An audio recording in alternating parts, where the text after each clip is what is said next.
Camacho, the Culture Fixer, and I am recording a special edition of the Prepare for Difficult Conversations material for the wonderful women in engineering at Nestle. And I decided I had recorded the replay Wednesday and it got cut off for some reason. I'm sure it was not user error. Anyway, I decided to record a version for you guys to have because this skill is so important. I talked to so many super smart, competent, hardworking, skilled women in particular. I mean, men have trouble with this too. And this is a skill that holds them back. And I want you to be super successful. And in this time, we're only going to deal with preparing for the conversation, because if you prepare properly, you're like 90% there.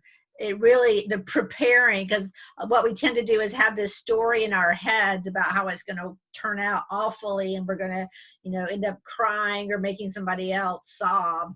And that's not true. So I'm keeping this fast pace.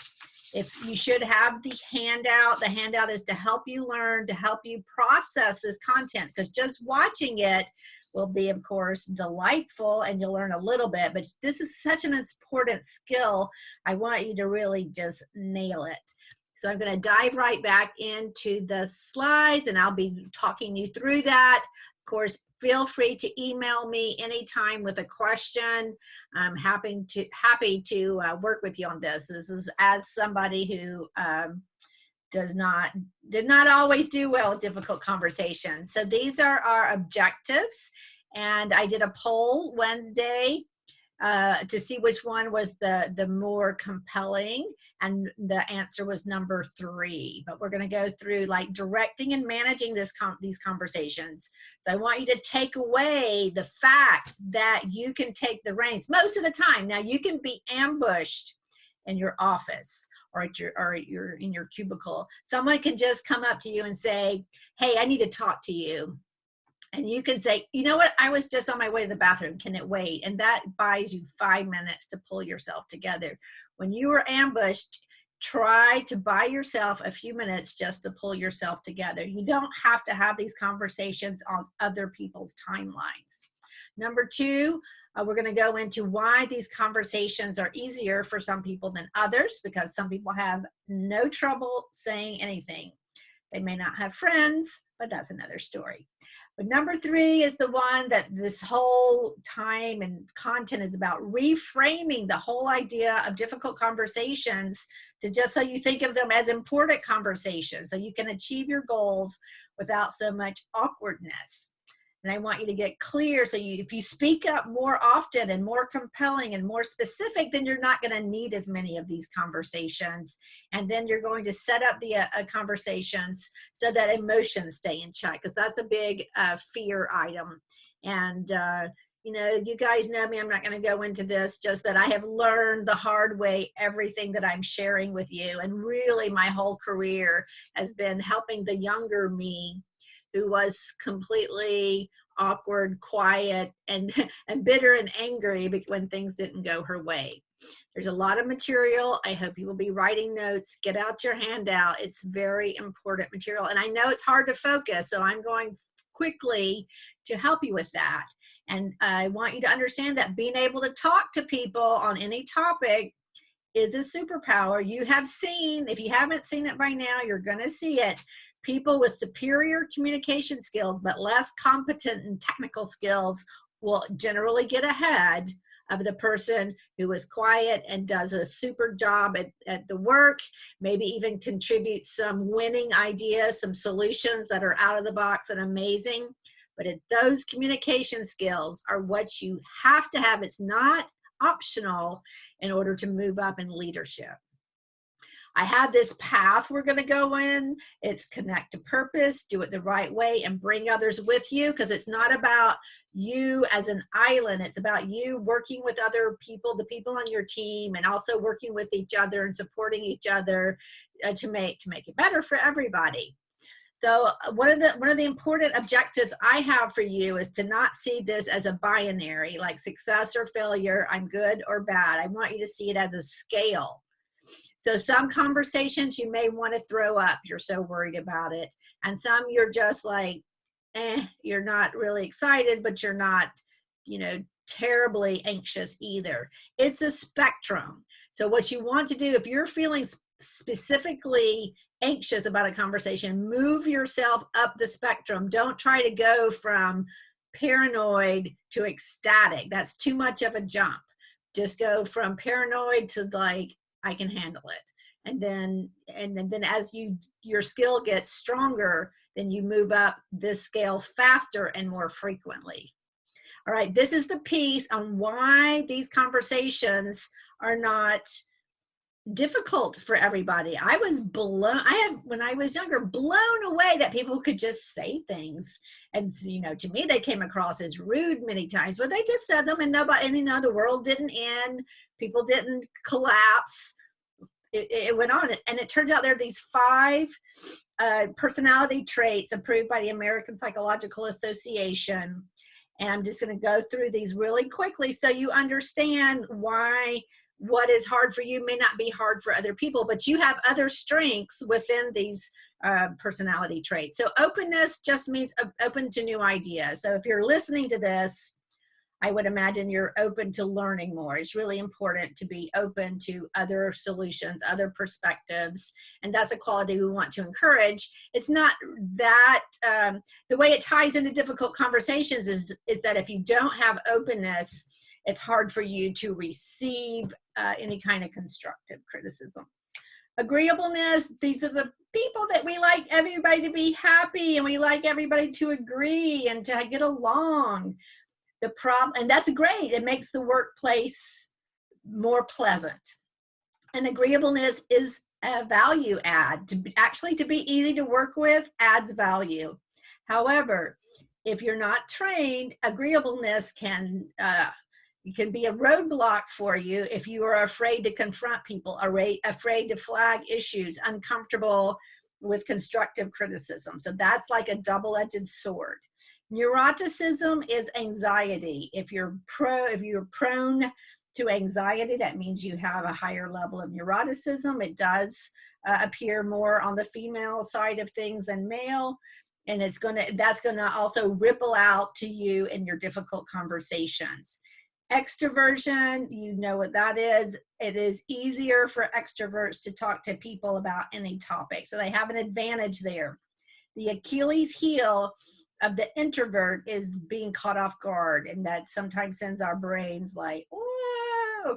So the antidote to that is preparation, which is what today is all about. And then conscientiousness is that ability to follow through, pay attention to the details, get the job done, maybe exceed expectations, wanting to do things right, wanting to do things well. And that can stop you if you're not like 100% sure like how to approach the topic, then you may be afraid to bring it up. But after today's teaching, that you won't have that reason anymore.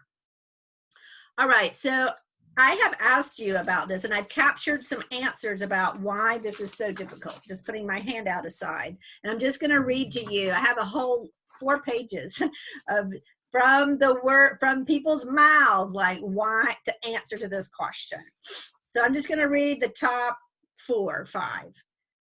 I am afraid what makes it difficult is I fear that the person will become so upset that they stop listening, and then the conversation stops being productive.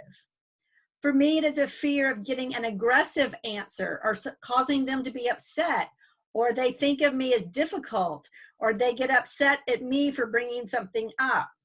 I fear looking stupid, saying something stupid, not knowing what to say, feeling awkward, second guessing myself. The fear is like a big wall stopping me from doing it. When you're not sure if the other person is on the same page as you, or fearing a response of anger or some extreme. I mean, I have, like I said, 4 pages of these from very smart, hardworking, talented professionals. So there's clearly a group of people, and I'm in that list, that do amazing work, but we can get held back if from top leadership if we don't get this piece down about the difficult conversations. So one thing to get clear is that you have this belief system that's guiding you. That's the source of your fear. You have a belief that people will get angry with you. So if you have your worksheet, I want you to see what is your own internal fear. What is your belief system that you're not good at it, or that that it's hard, it's too hard for you, you don't have the right psychological makeup. All that is BS. That's a belief system. And I want you to start adapting a different belief system, and not by saying, oh, I'm great at everything, I'm a millionaire, and I'm not into that, but I am into questioning. Is it 100% true, for example, that you are terrible at difficult conversations? Maybe you've been difficult at some of them. So I want you to just write down what could be true. It could be true that you're better than you think. It could be true that you're a fast learner. It could be true that it comes out better than you thought it would be. It could be true that you're actually really good at this. So write down like at least one, like we'll call it a mantra, what could be true, a belief that could be true, and that's going to help shift your brain, because this whole teaching is about shifting the way you think about, conceptualize, and address difficult conversations. All right, so yeah, that's the handout. And now I want you, so it's so much more helpful if you think about a specific conversation. Like just think, even if you don't have one that you really have to have. I know some of you have been on these webinars and you're like, oh, tomorrow I have to tell somebody something that they're not going to want to hear.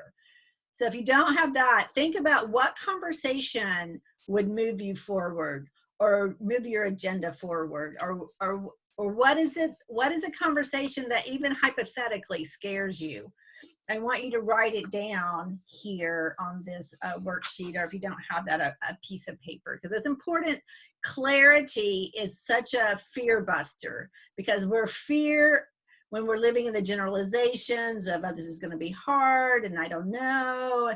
No. I don't even know how I'm going to say it. I don't know. No, we're going to get clear, and the clarity dispels the fear. Here's some examples.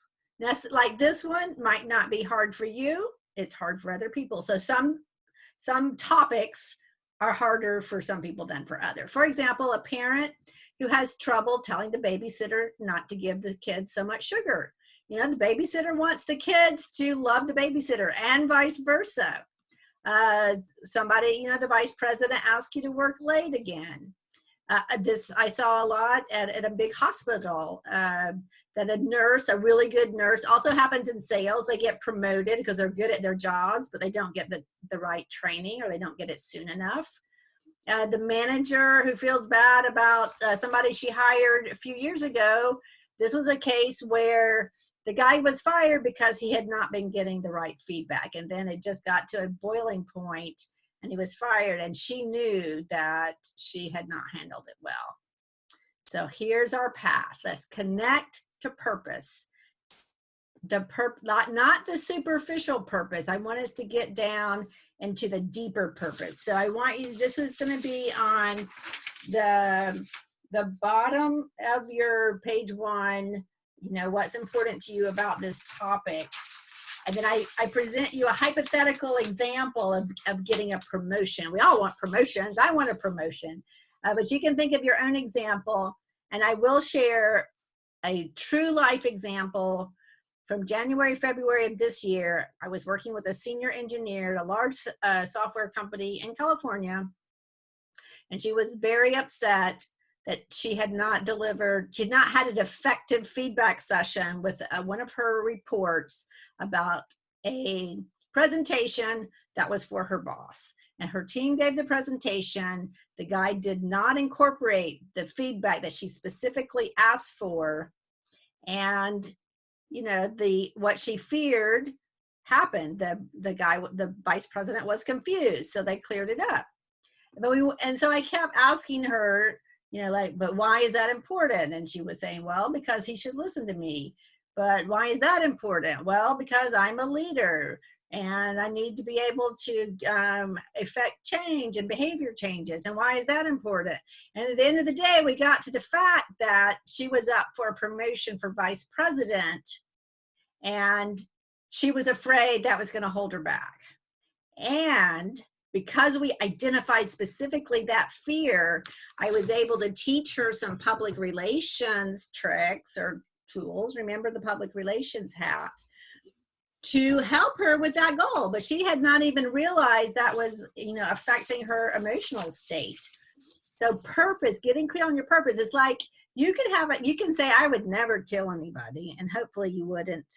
But if your kid were kidnapped and the only way you could get your child back was to kill somebody, I promise you would, because your purpose would power yourself. I mean, and not that you would ever be in that situation, but it lets you see that when you get clear about something, you have more courage and it gets easier. So, all right, so let's think about your example. What is important to you about the raise or the corrective conversation? What is it? And in my example, I want to be promoted because I feel that I need to make the next step in my career. Why do you need the next step? Because I would get new responsibilities. Why is that? That will help force me to step up my game. Why do I want to step up my game? Because it can be easy for me to stick at what I'm already good at.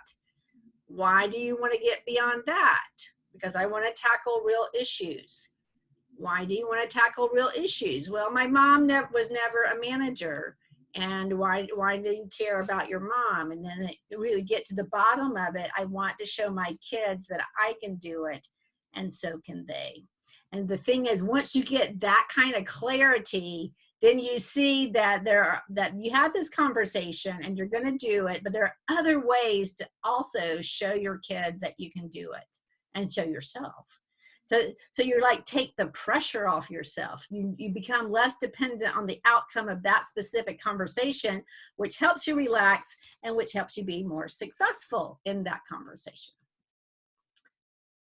So let's take a different look at the conversation, the difficult conversation. You can see it as a wall that you either hit or you go over, or maybe you like get here, then you fall back.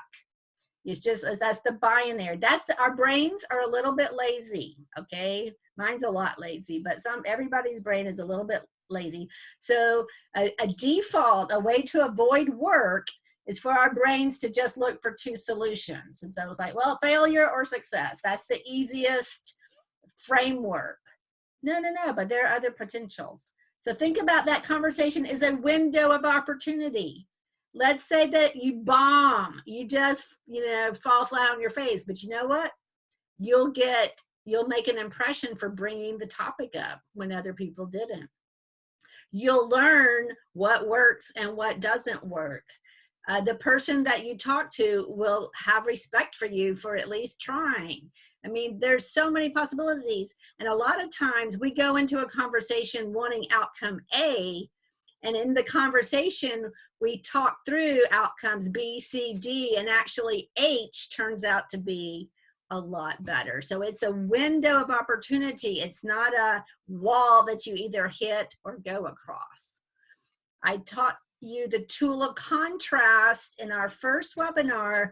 It is such a power tool because it helps you get clear and it helps you to sell your concept, your agenda, your idea, your proposal, because you're thinking ahead and what the other person can be holding against you, and then you're addressing it ahead of time. So what I do want, like, let's say Louisa.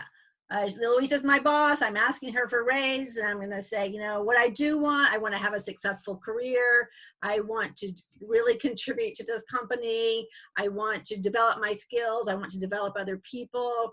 And I want to make more money, but what I don't want to jeopardize our relationship. I don't want to come across as too uppity or too entitled.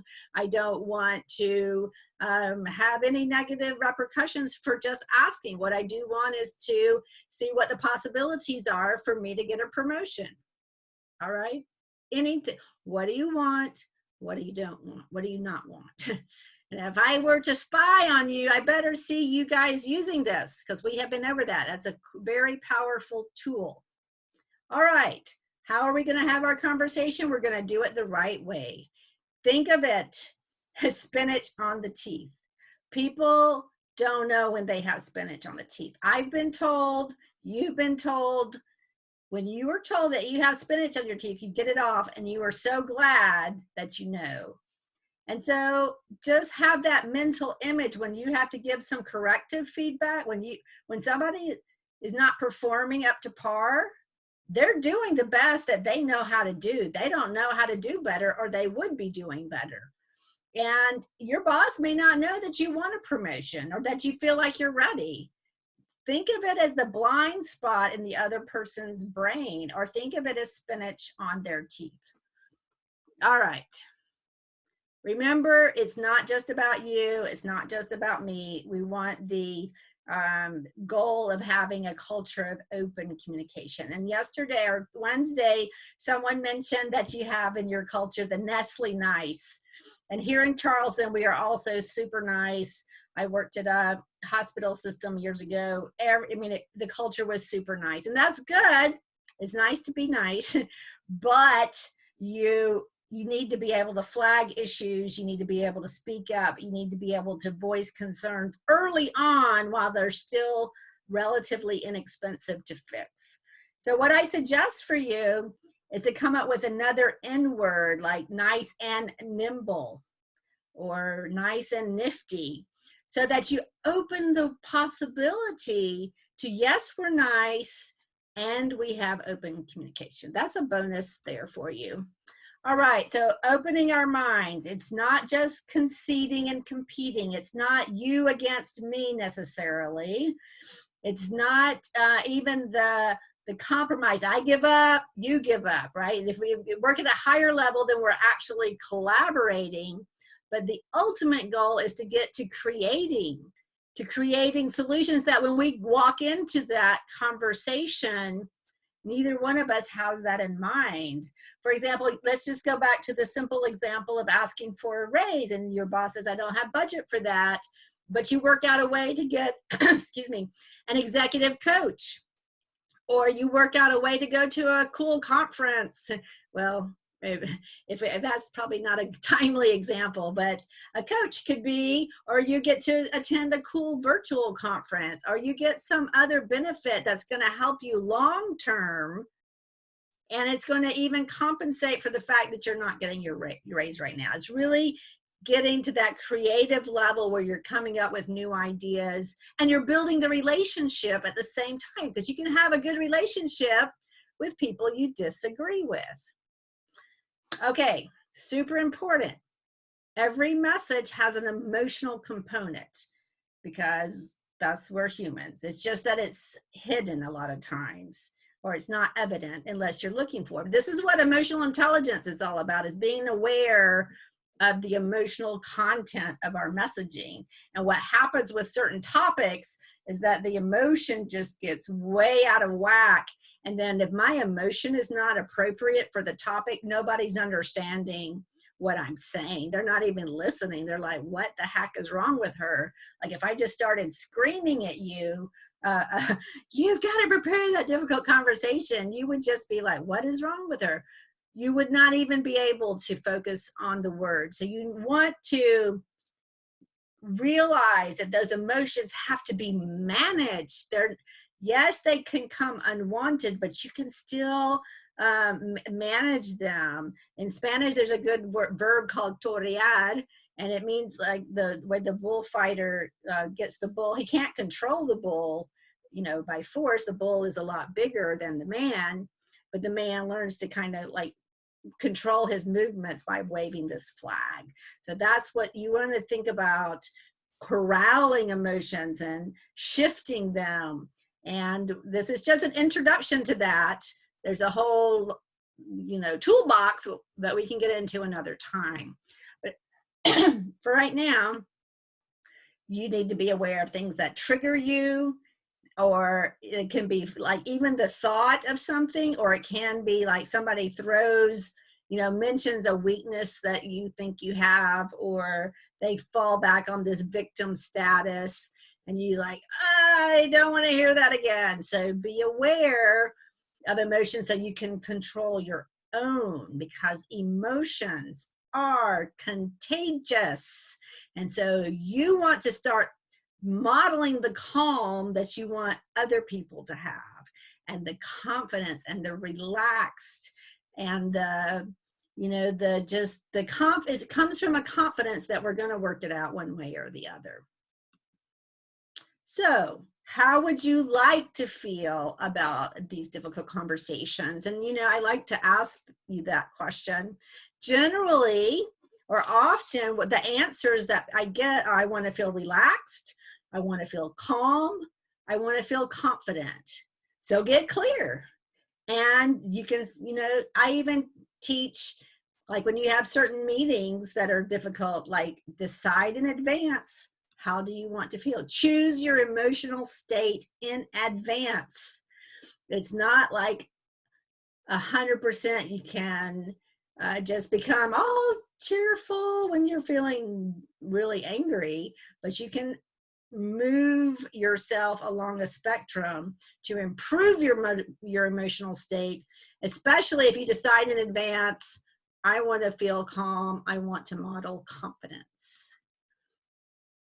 So these are just different emotional states, but really I'm going to teach you some tools, but you decide in advance how you want to feel, and that emotion is going to ripple out to the whole conversation. 3 tools for emotion, what I call emotion allocation. So one is the eagle eye frame. So if you're in contrast to the mouse. So the mouse is in the weeds, sees all the details, everything looks big, kind of looks, maybe it looks scary even. But the eagle is rising above and sees how the pieces fit together, and sees these scary people from far away, and they don't look so scary. And you get a more holistic view of what's going on. And you can see, oh, that's why this guy is annoyed when I ask him about this problem, because he's got this other problem that I didn't know about.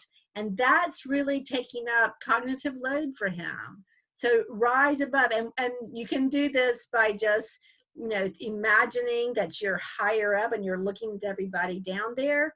And another way to have that eagle eye frame is to use a longer time frame, like at the end of this month, what will it matter? By the end of this year, what will be the repercussions? What about in 5 years? Who am I going to be? How, just really stepping away from being in the weeds. Number 2 is to recall a brave moment. And I know you all have millions of these, but because of your negativity bias, you tend to forget them. But it could be like a sporting event in high school or college, or it could be when you stood up to a bully, or it could be when you did a public speaking for the first time. I had this one from my life when I was 5. I wanted to see what electricity looked like, and I cut the cord to a lamp that was turned on with my mother's metal sewing scissors, and it hurt like the devil. And I did see a flash of electricity, and I remember being scared, but my purpose was to see electricity, and that gave me the courage to cut the cord and get in trouble with my mother for ruining her sewing scissors. So another way to change your emotional state, and this, by the way, has impact in other areas of your life other than your difficult conversations, because emotions fuel tenacity. But that's a topic for another conversation. But listening to an inspirational speech, a friend of mine in San Diego listens to Steve Jobs' presentation, the speech to the Stanford graduating class. Another friend listens to J.K. Rowling. I believe it was the address to Harvard. Some people listen to music. Could be, a Beyonce song. It could be Rocky movie music. It's just, the thing is, your brain will answer any question that you ask it. So if you say, why am I so anxious? Your brain's going to say, well, because you're probably going to screw up this conversation. You're not very good at it. You didn't sleep well, and this person's a jerk. All right. I mean, your brain can come up with infinite number of reasons. If you ask yourself, how can I get into this desired emotional state? How can I feel calm? Well, I can drink some water. I can stretch. I can put my arms in a V. That's a power pose. And I recommend that you do it in the bathroom, but I guess now everybody's at home. Or I could, maybe do some jumping jacks. You ask that question, how can I feel this way? Your brain will come up with answers for you, and you experiment. All right, part 3, bring others with you. So we all have conversations where everybody feels heard, understood, and valued, even when you disagree. This is the best part. It's not the best, but it's super.